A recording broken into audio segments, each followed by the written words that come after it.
En Syrie, la ville de Homs est à nouveau sous les tirs ce mardi et la situation ne devrait pas s'améliorer. Le ministère syrien de l'Intérieur s'est dit déterminé à poursuivre ses opérations jusqu'au rétablissement de la sécurité et de l'ordre. La poursuite des violences intervient le jour de l'arrivée à Damas du chef de la diplomatie russe, Sergueï Lavrov. Un accueil triomphal filmé par la télévision syrienne. Le chef de la diplomatie russe, Sergueï Lavrov, et Mikhail Fradkov, le patron des renseignements extérieurs, arrivent à Damas, la capitale, ce matin. Leur mission auprès de Bachar al-Assad, la mise en place de réformes démocratiques indispensables selon Moscou, une formule floue. Mais assortie d'un avertissement plus précis pour le président syrien, chaque dirigeant dans son pays doit assumer ses responsabilités. Vous assumez la vôtre, le prévient déjà Sergueï Lavrov. Quoi qu'il en soit, une visite dont les partisans de Bachar el-Assad attendent beaucoup. Nous sommes si heureux qu'ils voient comment nous vivons, comment notre pays est saboté par des groupes armés. Pendant ce temps, à Homs, le cœur de la contestation en Syrie, les bombardements de l'armée sur la population civile continuent. Au moins 42 personnes sont mortes ici hier, selon l'Observatoire syrien des droits de l'homme, une centaine dans tout le pays. Les dispensaires clandestins comme celui-ci deviennent rapidement débordés. Les blessés ne sont pas amenés dans les hôpitaux publics où ils risquent d'être arrêtés ou même exécutés. Alors, les médecins manquent de matériel, de médicaments, un dénuement extrême qui empire de jour en jour. La nuit, les déserteurs de l'armée libre de Syrie prennent position dans les quartiers insurgés, de plus en plus lourdement armés.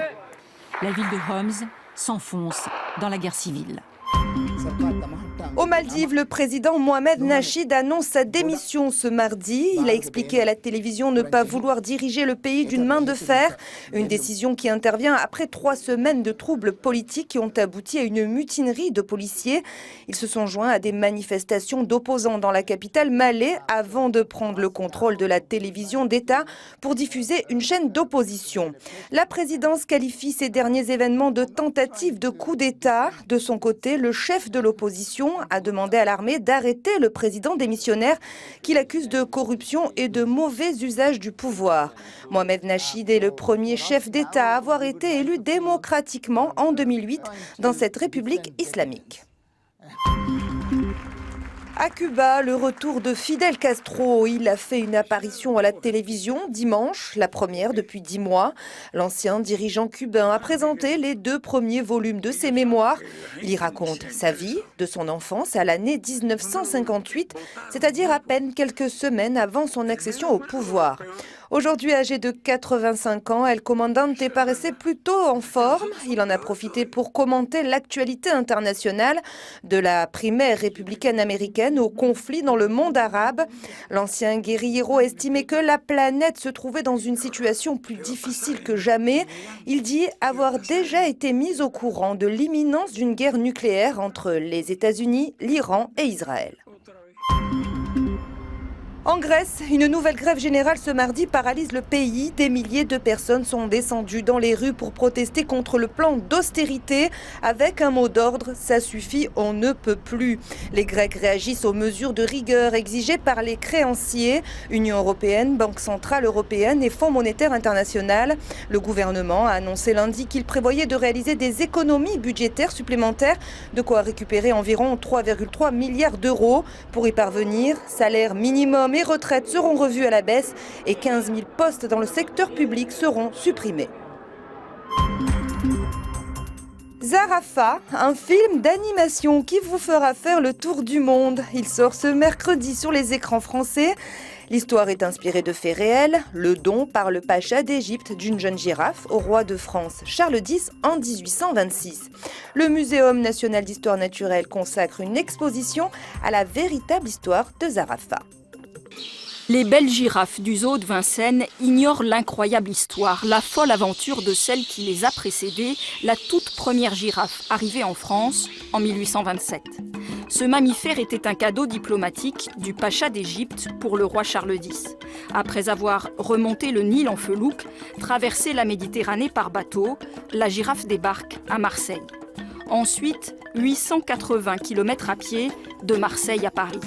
41 jours de marche d'un convoi très spécial. Une girafe, 3 vaches laitières pour la nourrir, des gardes égyptiens, des gendarmes et le naturaliste Geoffroy Saint-Hilaire en tête de cortège. Et tout le long de ce périple, un énorme succès populaire. La foule se presse, vient acclamer cette bête. C'est amusant parce que la girafe a laissé derrière elle plein d'éléments de son passage, à savoir des enseignes. Il y a des auberges qui se sont rebaptisées à la girafe, qui existent encore. Et également des anneaux scellés très très hauts qui, on suppose, devaient servir à attacher le cou de la girafe.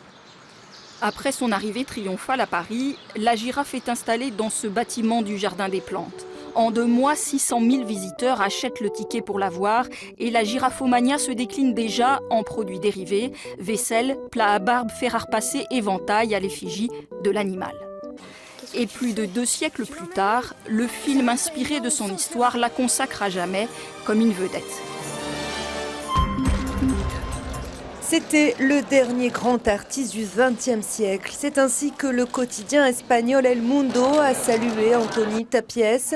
Le peintre et sculpteur catalan est mort lundi à l'âge de 88 ans chez lui à Barcelone. Ficelle, fil de fer, paille, terre, il a fait des matériaux dits pauvres, sa base de travail, et n'a pas hésité à transfigurer la matière. Il laisse derrière lui plus de 8000 œuvres, des toiles, des installations, souvent qualifiées de sombres, car l'artiste est resté marqué par la guerre civile espagnole. Exposé dans les plus grands musées du monde, Tàpies a été associé à d'autres noms de l'art contemporain, comme Joan Miró et Salvador Dalí, eux aussi catalans.